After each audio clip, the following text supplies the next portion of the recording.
Hello, this is George LeMieux, Chairman of the Board of the Gunster Law Firm, and you're here with us with our View from the Top, where today we're speaking with Dr. Gary Parrish, a good friend of mine who is a leader in our state, an economist with the Florida Chamber, previously worked with me at Florida Tax Watch, and really has his fingers on the pulse of Florida, our economy, our state budget, and what we have to look forward to here in the state. So Dr. Parrish, welcome.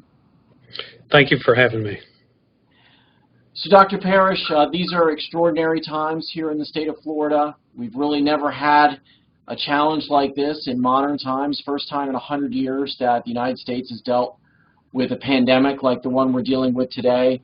We went from having one of the best economies that anyone can remember here in the first quarter of 2020 to a screeching halt where Florida had to shut down its businesses, executive orders at the state level and at the city and county levels ordering businesses to close. We're now in a phase one where at least 64 of the 67 counties are starting to reopen, but very difficult times. Give us a sense of what the Florida economy is like right now, and then we'll talk a little bit about where you think we're headed.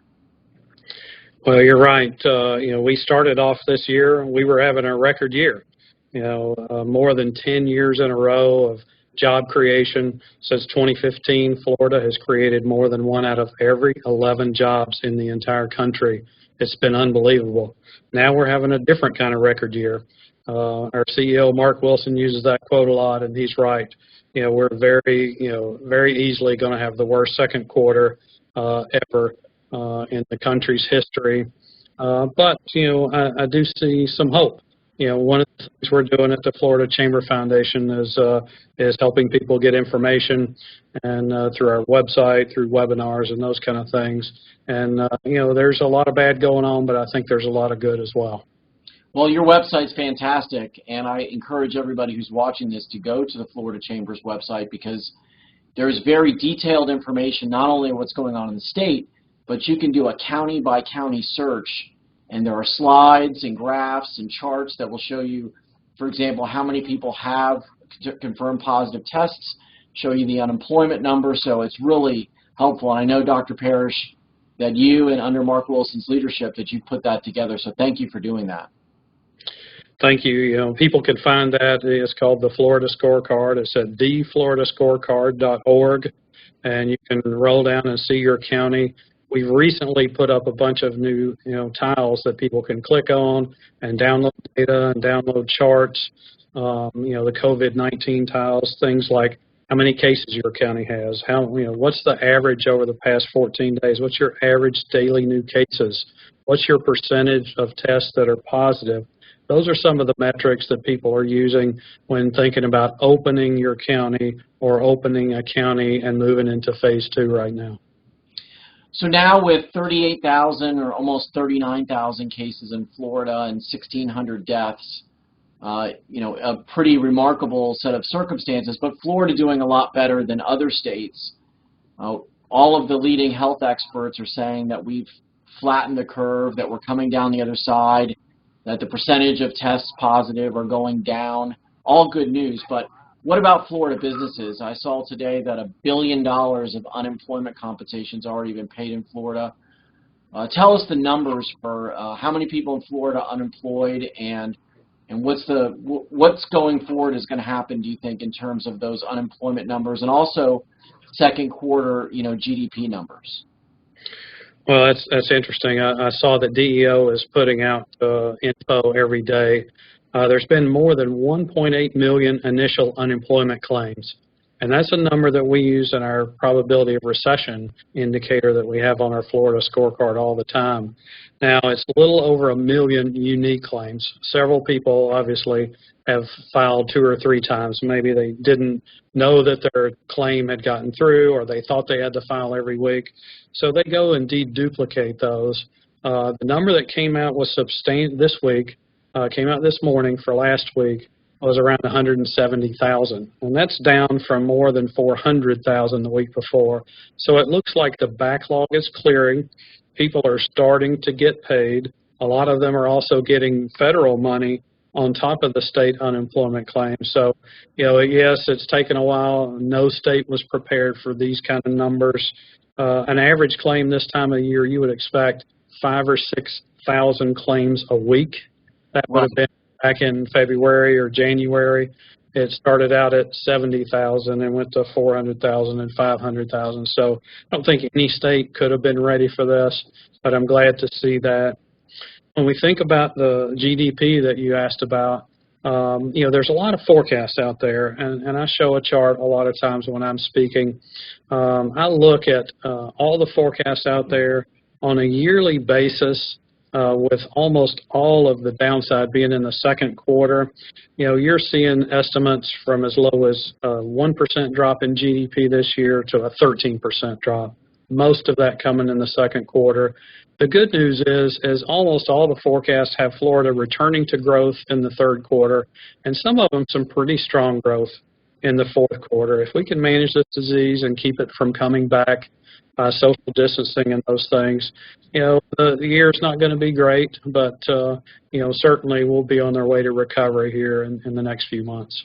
And that's really the big question, Dr. Parrish, that we all have is, what does this return look like? And, we look back for historical analogs, and we look at September 11th, 2001, when the country was shocked.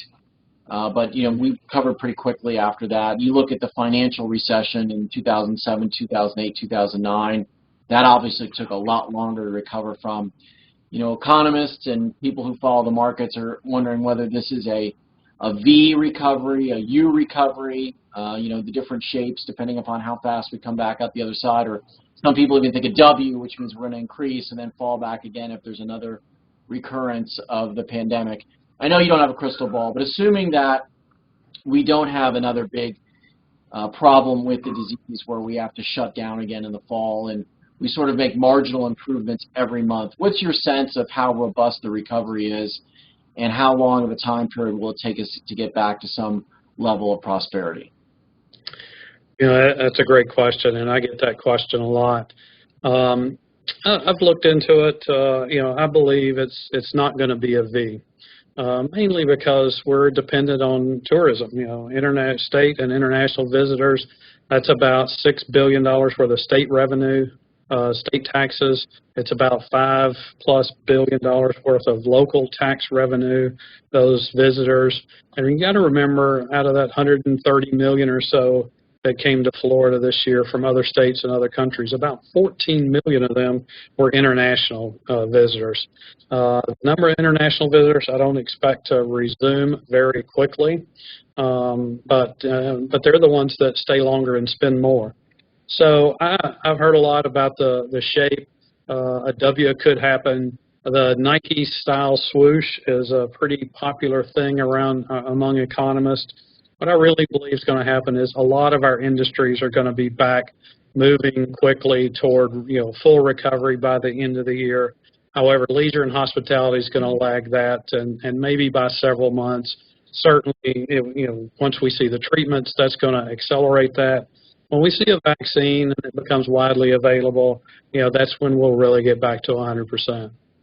Is there anything that you're looking for sort of as an indicator that, okay, now Florida's coming back? Is it Universal and Walt Disney World opening? Is it a cruise ship taking off from Port Canaveral? Is there something that you're looking for as a good indication that we'll be back to at least an area where we're healthy?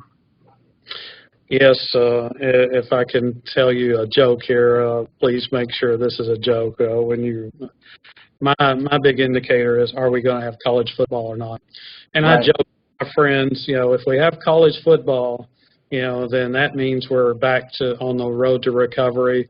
If we don't, and this is a joke, we'll have rioting in the streets, and I'll a few of those myself.